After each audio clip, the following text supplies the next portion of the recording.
Hi everybody, welcome back to my final video for book 1 of my reread of the Hunger Games. Today I'm going to be talking about chapters 25 through 27. Not too much is happening because we are getting to the end of the book. Chapter 27 is the end. Let's get into it. So chapter 25 starts with them running away from the mutations that you saw in the last chapter. Katniss is realizing something is not quite right with these mutations. Their eyes and just their features have very similar qualities to humans. Specifically, they all have the characteristics or the traits of the dead tributes in the games. The mutations basically chase everybody to the cornucopia, which is like, again, the main spot, I guess. So Cato, Peeta, and Katniss all climb up at separate points on the platform. So they're all climbing up, and once they get up there, Cato has Peeta, using him as a shield. Obviously, Katniss is just so worried that if she tries to shoot Cato in the arm or the leg, that he's gonna take Peeta down with him. So as Peeta is being used by a shield, Cato has his arm kind of holding around him, and Peeta kind of marks a spot on the back of his hand to signal Katniss shooting an arrow through his hand. So Katniss shoots the arrow, and the mutts are kind of standing up now on their hind legs, but they're not as big, so they can't get on top of the cornucopia with everybody. So Katniss shoots Cato. Cato gets dragged down by the mutts, but they don't kill him immediately, so they are torturing Cato. Obviously, he's in a lot of pain. He keeps crying out. So Katniss, Peeta did not go down with Cato, so him and Katniss are okay on top of the cornucopia. As the sun is rising, Katniss compassionately kills Cato to end his suffering. She only had one last arrow, and she uses that to end the torturing of Cato.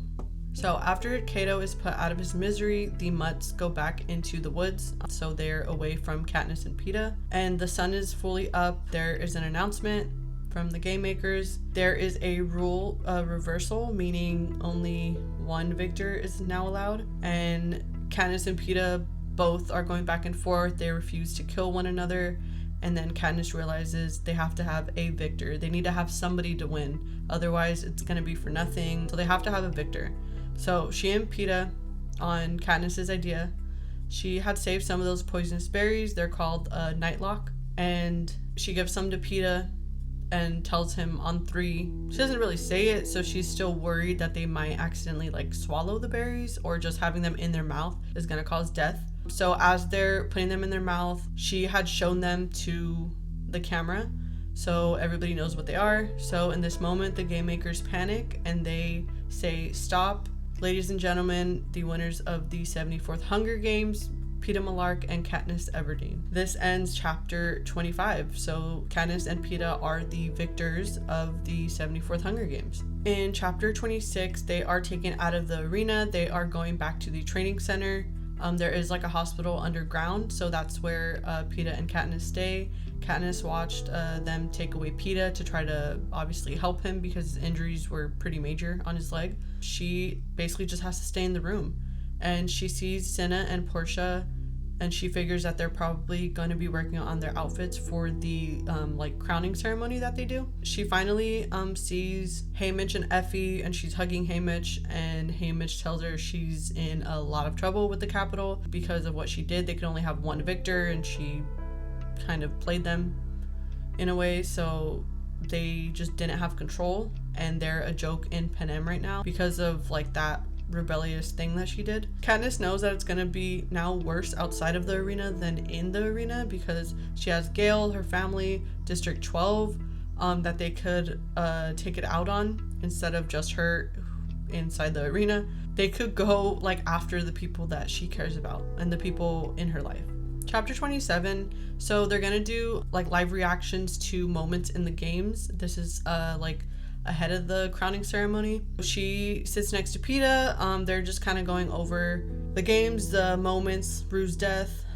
So she realizes what she did for Rue definitely shows acts of rebellion and like that nature, the rebellious nature. And President Snow, he splits the crown in half and gives them each a piece. She also realizes that she was the instigator about like them eating the nightlock berries. Throughout all that, she never lets go of Peeta's hand. So she gets locked in her room for the night, and that next morning they have one more interview with Caesar Flickerman, and Katniss did not know that they had to amputate Peeta's leg because Caesar asked him, "Oh, how's your new leg?" And she said, "Wait, what?" Like nobody told her about it. And Caesar had asked Katniss why she did the thing she did with the berries. She says, "I couldn't bear the thought of being without him." And Peeta says, "Me too." They get back on the train after that final interview, and they're on their way back into District 12. It's about like a day and a half trip for them. Peeta realizes that she was acting in the arena. She says she wasn't doing it all the time, but she doesn't necessarily elaborate. He gets mad, he stays in the room for the whole night, and the next morning they get into District 12 and they are at the train station, and before they exit, Peeta looks at Katniss and says one more time. So they walk off the train back into their home town, their home district, as they hold hands. Okay, everybody, so that was it for book 1 of the Hunger Games series. I am very excited to start rereading book 2. So that is going to be very, very fun. So book 2 is called Catching Fire. I cannot wait to reread those. So please guys, subscribe, comment. Yeah, I hope you had fun.